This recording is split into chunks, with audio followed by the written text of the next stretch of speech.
It is really an honor for me to join this gathering. I always feel so wonderful to, be invited. I'm the only person who, doesn't have the title of Sheikh, but I do have work that I love regarding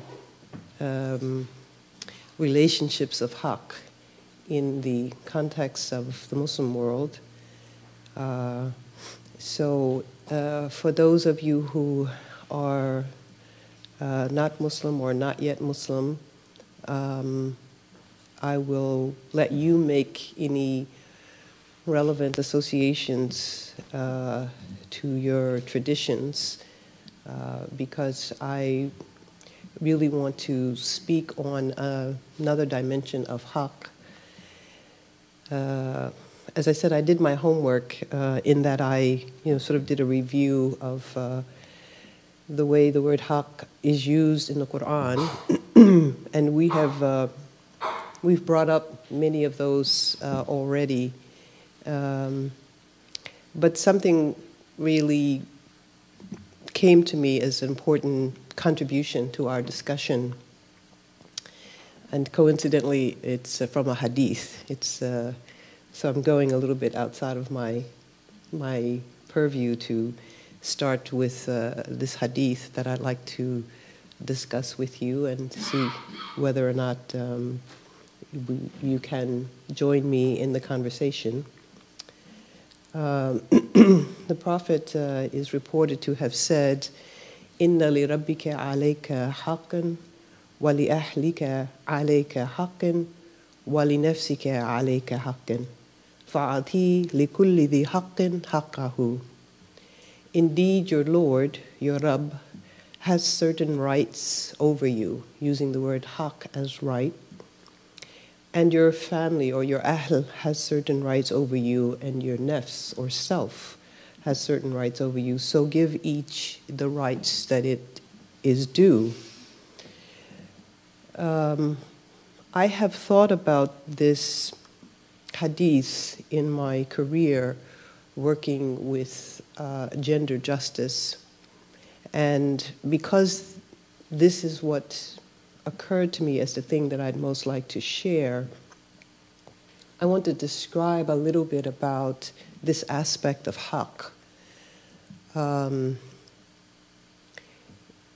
In discussing the identity of Muslim women and working so much with women in various parts of the world, I have perceived and I have also experienced what I would call as an imbalance between the three distributions that are in this hadith.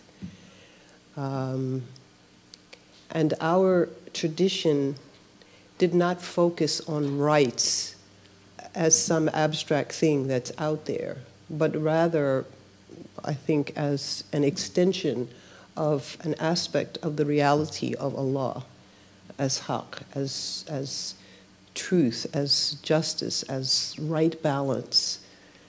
And our law, the Sharia and the fiqh of that Sharia, the sacred order and the understanding of that sacred order, focused a lot on responsibilities.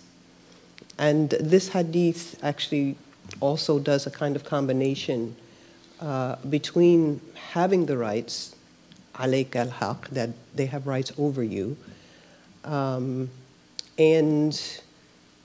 the ones who receive your fulfillment of that responsibility, your Rabb, your Ahl, and yourself. And for me, I visualize this as a kind of triangle with the Lord at the top, because that's where I think Allah belongs. I perceive of Tawheed as an active term, and because of Tawheed, the unity, I see that human beings can only be on a line of what I call horizontal reciprocity. So it's also a triangle with Allah at the top as the metaphysical highest point. And that means that persons can only be on a line of horizontal reciprocity with each other, and that no one is above another. So I've done a lot of work in discussing the problems with, say, patriarchy as a form of hierarchy, with men above women, that defies the order of Tawheed.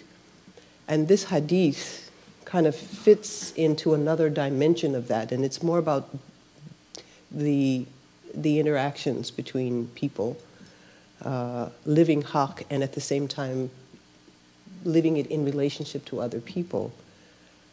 Certainly easy, I think, to be truthful and authentic when you're by yourself. So the question is, what happens when you're in exchange with other people? So here I put Rabb at the top, and I put Ahl and Nafs on the line of horizontal reciprocity. And it's interesting that the hadith uses the word Rabb, yani inna li rabbika, to your Lord there are certain rights that are due, because Rabb is an interrelational type of term.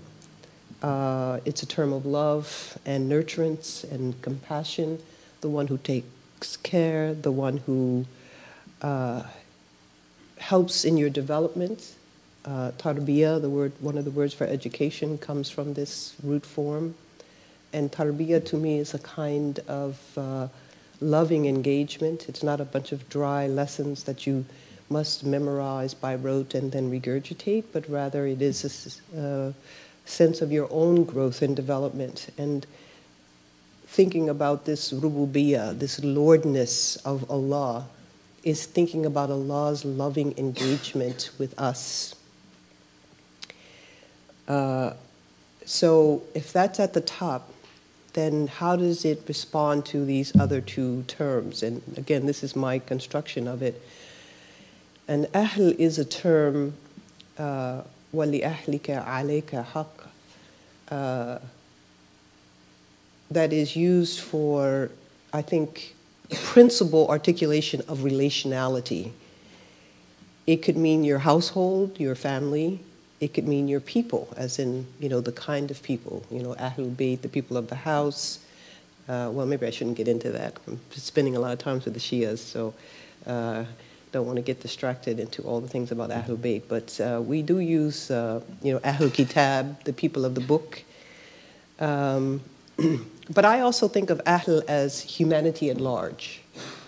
And if that is on one side of this horizontal plane, and nafs is on the other side. Of course, we know nafs is ego, but also nafs is self, the soul. It's sort of the quintessential aspect of your own personhood.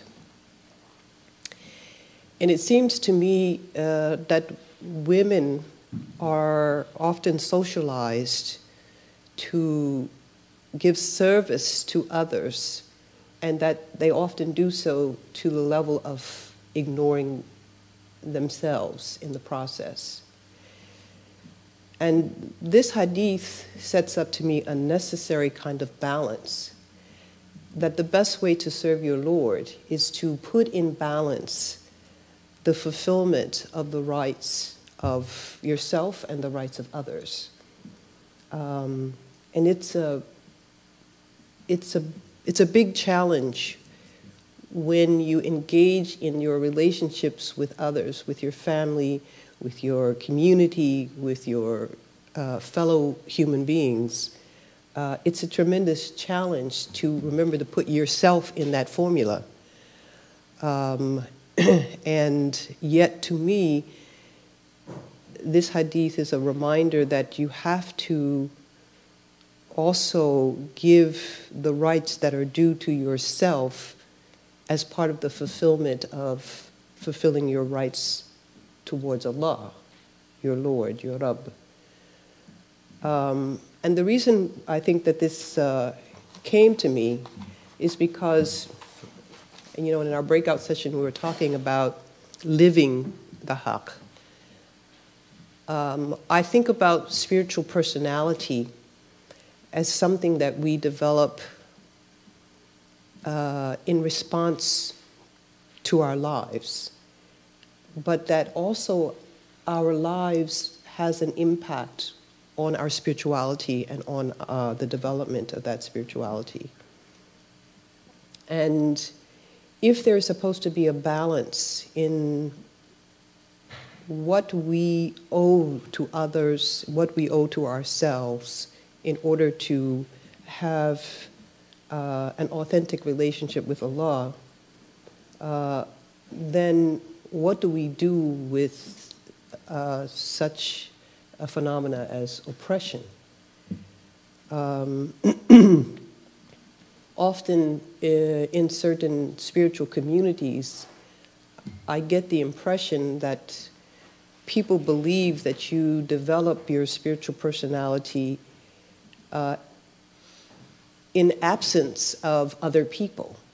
You know, it doesn't matter what other people think. I'm going to throw out my prayer rug in the middle of the campus and, you know, make salat out on the field. I used to do this when I was a young Muslim because I was a spiritual person and it was time for salat. So, of course, to be so spiritually transformed, it didn't matter where I was. I should be able to pray, you know, anywhere. And that really wasn't a balance. I was not giving due to other people's comfort zone or even their ability to be able to walk because I'm praying somewhere and I don't want them to walk in front of me.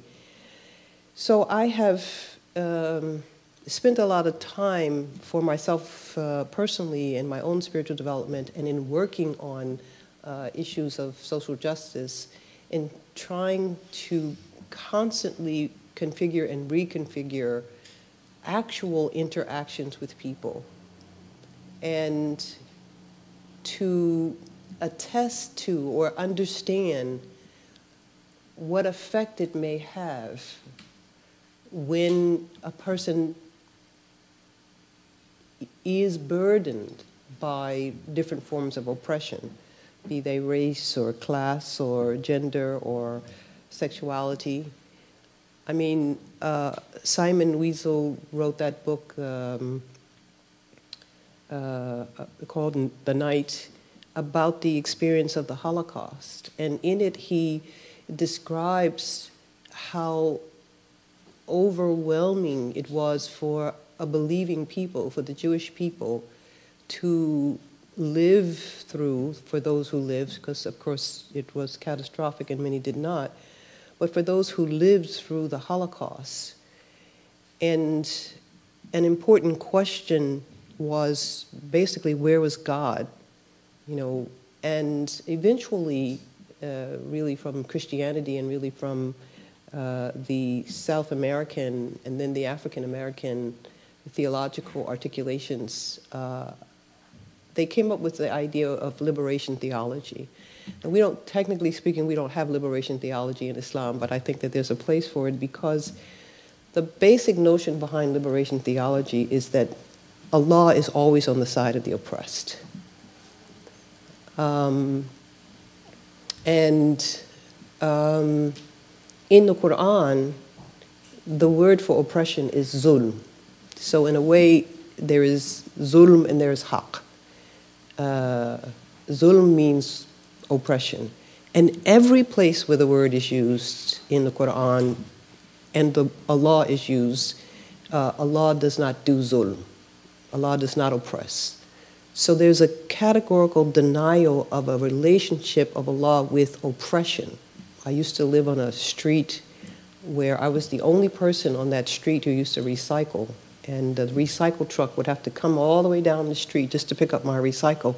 And I wondered, well, why are my neighbors not recycling? And I realized that their lives were so complicated by providing for their families and, you know, going to work and being able to pay for the mortgage and to have a car that works, that the idea of the separation of the trash was just a lot of a burden for them. And I realized that I was exercising a privilege. And sometimes I think that spiritual people don't realize that for all the beauty of it, to be able to just decide that you're going to practice certain things spiritually, and you're going to engage in the company of other people for spiritual development is such a luxury. And that not having that luxury doesn't make another person less spiritual. It doesn't make them less desirant of an authentic relationship with Allah. But that the impact of their location as persons oppressed actually can make the participation in certain spiritual practices just insurmountable. I once asked a Bosnian student if the women in the rape camps in Bosnia could pray, since they were not in control of their bodies. They couldn't, make wudu and wear a scarf. I said, do you think they can pray? And he said, no. And I asked him, what kind of a Lord do you believe in who cannot accept the prayer of a woman in a rape camp because she can't make wudu and put on a scarf? But I think a lot about the woman herself in that camp, and what we do as aspiring Sufis, as people who wish for and put our energy and our time into weekends where we can commune about our spirituality in a place that is an affirmation of the beauty of Allah. What do we do, and how do we articulate our journey? And I think more than anything else, I think that we really need to honor the privileges. But the first part of the honor is to really acknowledge that you have them. People often say to me as an African American, well, I didn't have slaves, so why do you want to talk about slavery as an indication of where we are today? I didn't own any slaves. But every white person benefits from the practice of black slavery in this country. And it doesn't mean that you need to go out and not have a life.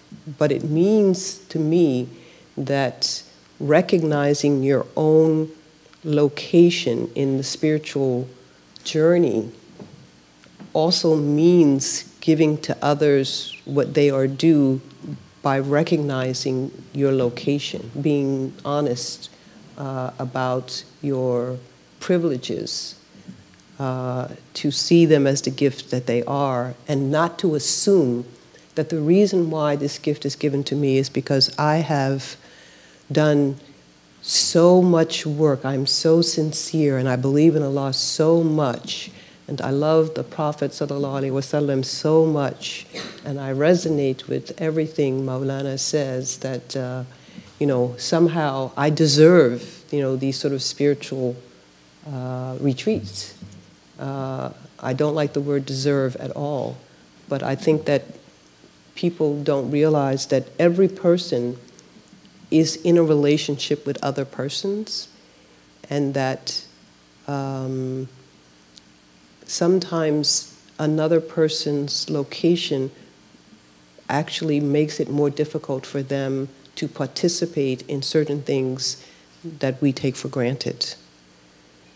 The Prophet ﷺ, used to talk about people who in poverty don't have enough food, so they break the fast and they have a piece of bread and they have some water. And what is the value of the fast when we choose to fast? That is, we have enough food, but we abstain from partaking of that food as a part of a fulfillment of a ritual obligation, and also in hopes of being able to receive the rewards of that practice, in this life and the next life.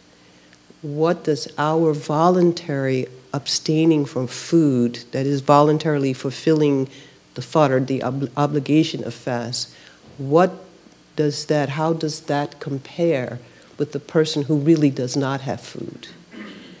And so the Prophet was, sometimes you can't think if you don't have food. You can't participate in things that are a part of the multiple spiritual exercises that are even a part of the obligation of the fast in our tradition. And we like to talk about the metaphor of these things. The Sufi is the fakir. The Sufi is the one who is poor.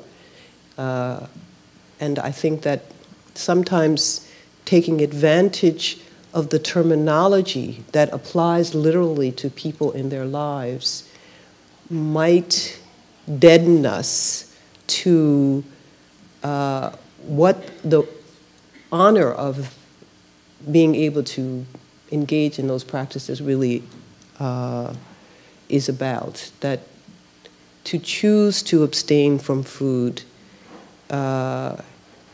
is an exercise of choice that people who have no food do not exercise. And I just felt inclined to bring those ideas forward to us, to think out loud about what it means when you are a part of a human race where there is such disparity in the means of people, in the one sense of material capability, where there are really poor people, and yet the states that we aspire to are not earmarked, like this is the spiritual experience for rich people, or something like that. I don't believe in that. I don't believe that that's true, and yet I know that if you don't have the means to take the time, that the journey is even more cumbersome. Recently I was at Umrah, I think I mentioned it, and it's really hot in Saudi Arabia right now, like about 110 degrees. And so from our hotel, we had about a 20-minute to 25-minute walk to get to the Kaaba for prayers. So, we would leave the hotel and there would be a river of people that were also walking to the mosque in the hot. And of course, we were there for about a week. Of course, we made it so that normally we would go to the place that had the greatest experience of the AC, so it was like really cool. And then we would go and we would watch the Kaaba. We were on the second floor. We'd go and we'd watch the Kaaba from there, and we'd go down on occasion, and then we'd rush back to where it's cool and all that. And it was the same thing. It's like exercising the privilege for AC,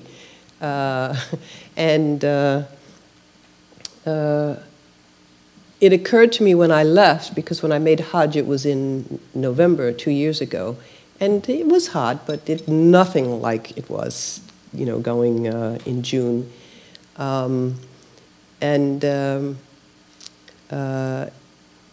It occurred to me that the struggle that I experienced, the necessary struggle to get from my hotel to the Kaaba, actually made the experience sweeter.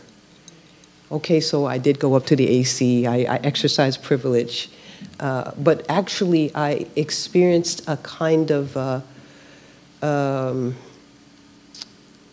a meeting between the struggle to do certain things in the heat and the experiences of doing those things. That it made the achievement of the tawaf all the more meaningful, that I waited until after Isha and a little bit, so there we were making tawaf at 12 o'clock at night because it was cooler, and what it's like when people in parts of the world are fasting and working outside when the heat is like that, because there were people working while we were exercising our spiritual privilege. They were building new buildings and tearing down other buildings, because people do go on with their full lives, without making an exception. It's just too hot to work now, so I'm going to wait. They went on with their work, and my needing to exchange with what was a real challenge for me, 110 degrees, with the sweetness of, tawaf around the Kaaba, my having that challenge actually made the experience so much sweeter for me even than the Hajj had been. And so I realized that sometimes in our lives when we have choices that we can exercise, we don't make it necessary to challenge our comfort zone.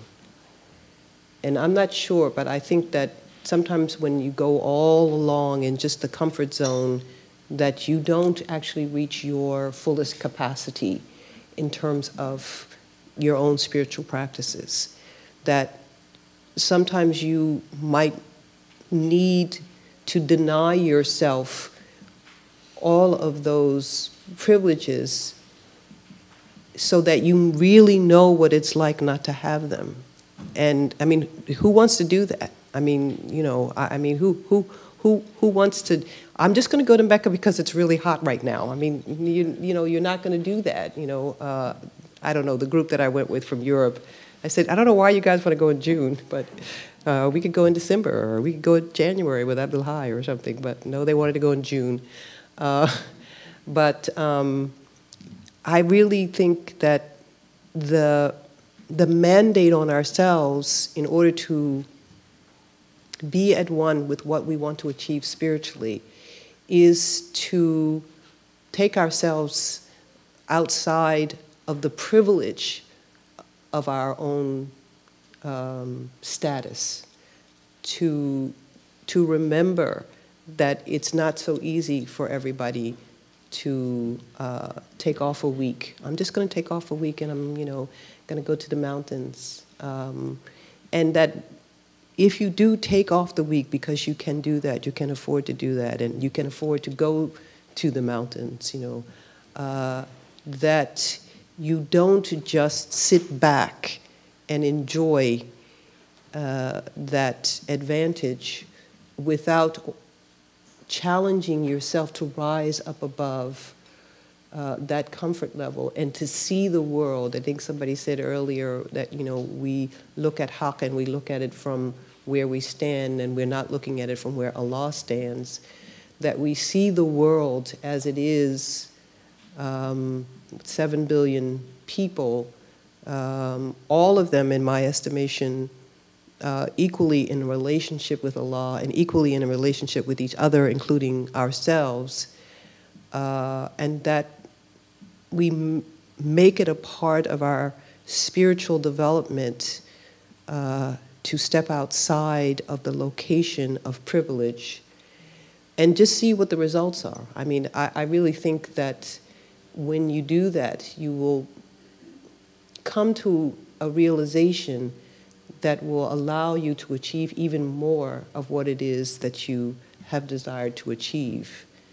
That if you cause yourself to enter into the space of discomfort as a part of an exercise, that the resulting comfort that you do experience will be even greater. I mean, that's just sort of, it's not, the Quran is pretty clear. The goal is not for you to give away everything that you have so that you'll be at the same class as someone who does not have. That's not the goal. The goal isn't, I'm going to give away all my wealth, and then now that I've given away all my wealth, I'm a truly spiritual person. But actually to live in the means that you have with a consciousness of the privilege that it is. And I don't think you do that in abstraction. I think you have to do that as a part of your spiritual practice. And to see this relationship, your Lord, yourself, and others, to see your participation in your own spiritual development as not separate from this little bug and I are not having a good relationship, not apart from the relationship of others who are also struggling to have a relationship with Allah. I would hate to think that our development of spirituality in the end results in our becoming elitist. And not to be thankful, not to be grateful for what you have by willingly surrendering what you have, I think blinds us to some of the depth of the experience of our own spiritual transformation.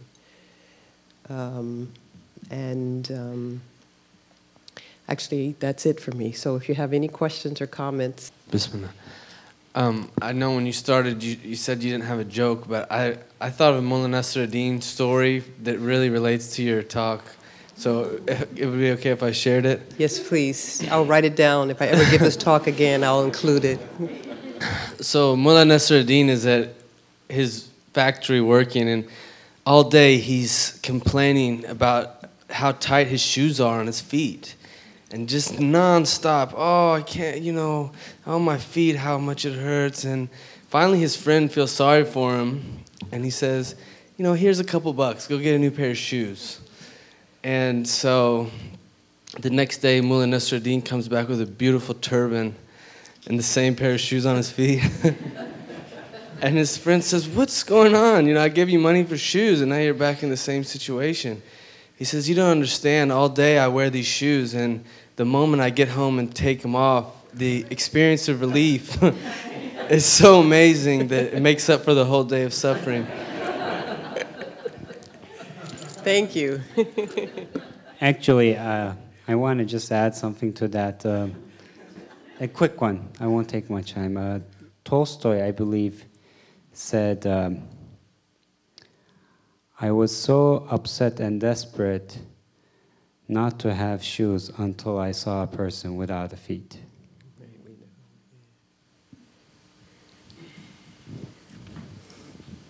I have a daughter. She's special needs, and she has a little boy who's 2.5 years old, and since the child was born, her illness has interfered with her ability to mother him properly, so he's been taken by the state, the Child Protective Services, and we've been battling back and forth. Over the past 2 years, she has also been homeless.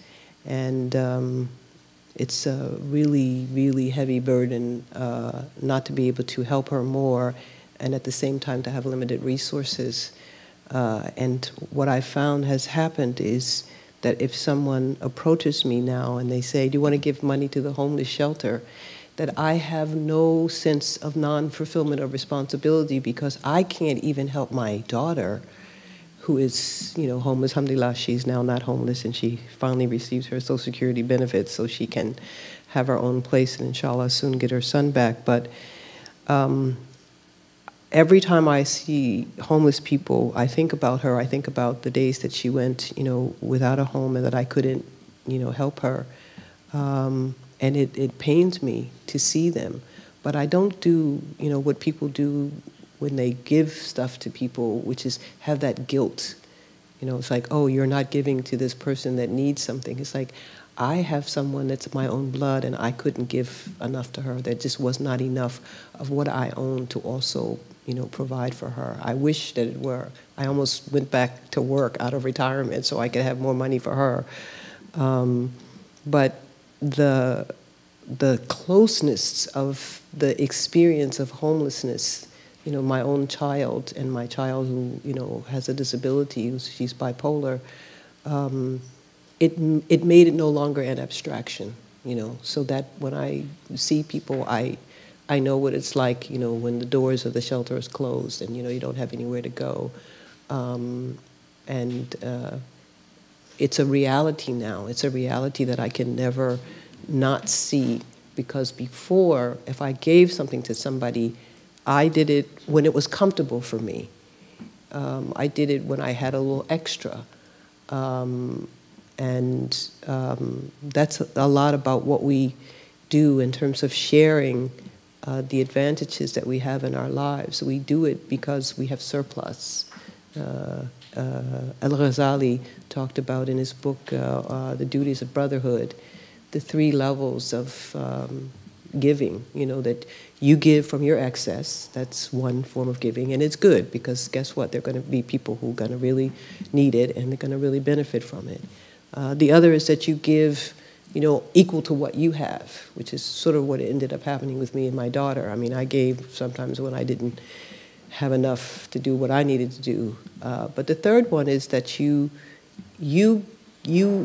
are not giving relative to anything of your own self. You're just giving towards a thing. And I really hope that you think about it in terms of your spiritual development, that every person who is in need deserves the opportunity to be able to enjoy the pleasure of certain kinds of ibadah, certain kinds of worship, to simply engage in it because that's what they would like to do. But if you don't have the means, to pay your rent, you have to get out there and keep working. I mean, I'm retired, and I'll be 60 this year, so I'm early retired. But there's some people who don't have such a thing as retirement. You see people, 75 years old carrying bricks on their head. That person's life, that person's spiritual worth is on par with mine before my Lord. So what do we do in the world that's like this? And I've dedicated my whole life fighting against oppression in every form, and I feel like it's a part of my divine duty to never participate in a set of standards that I apply to myself because I'm in some privileged position, and not also apply it and make sure that I try to make the world into a place where it is accessible for everybody. Just a different world. I mean, I really visualize a world different from the world that we're living in right now. And I didn't mean to sound so burdensome, but that's what's on my mind when we talked about Haqq. I mean, I have an observation. Those of us who work in different communities, trying to alleviate suffering, my own experience with that is that the people that I work with are actually mostly from the general community that I serve, which is the Afghan American community. And what's interesting to me is that those who are suffering a great deal, whether it's from poverty or depression or substance abuse or whatever, in fact, they're not even slightly interested in the overt message of spirituality, but they're really much more benefited and interested in the kind of the state that spirituality leaves me in. So I agree with you that, of course, that, there's this sense really of bringing spirituality into the world and making sure that we first of all observe the fundamental, the level of humanity, as you say, kind of on this one plane. But it's so funny in a way sometimes to me, because I'm thinking that the greatest treasure that I have is actually not something, when it's put, when I state it explicitly, I see this sort of almost unbelief sometimes. What, you're interested in that, And on the other hand, if I take the, maybe we could call it even the talent of intimacy that we learn from spirituality, then you see what I mean? It's a strange kind of a fountain that people go to drink at, and they have the obligation to share what they gain from that fountain, but it may actually be the vegetables growing down the stream from it that they can share. And it may turn out that a lot of people aren't interested in I find a lot of people, and they don't have to be from a class of people who are in difficulty. Most powerful people in the world scoff and laugh at the idea of spirituality. So anyway, just wanted to mention that. And yet they sometimes arrive at certain spiritual states seemingly without effort because they have nothing that they need to give up. So when they encounter the presence, they are already present. The thing is that's interesting to me too is that there are spiritual states that are so subjective that it's very hard to share them specifically, but very often when those become integrated, I find that, just like I said, that ability to be intimate with someone who really wasn't only interested in the box of food,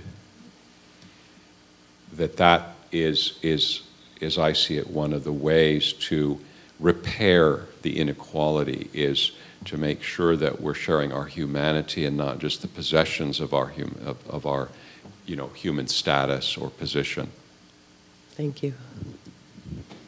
Thank you. Thank you, Amina.